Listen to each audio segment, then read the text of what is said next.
Instrukcija, kā viedtālruņiem ar Symbian 3. versijas operētāja sistēmu pārbaudīt un koriģēt īsziņu centrāles numuru. Atverot galveno izvēlni, jāizvēlās ziņapmaiņa, iespējas, uzstādījumi, īsziņa un īsziņu centri.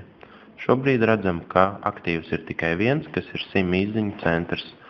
Lai pārbaudītu, kāds ir īsziņu centrāles numurs, atveram to vaļā un redzam, ka šobrīd ir korekts Tele2 īsziņu centrāles numurs.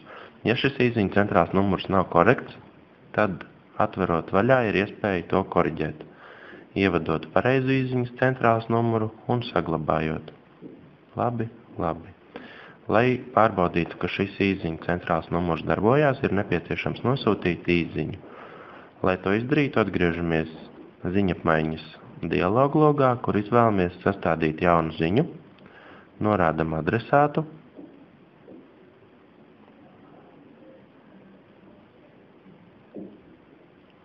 un īsziņas tekstu.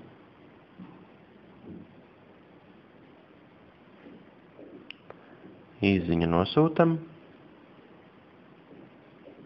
atgriežamies sākotnējā ekrānā.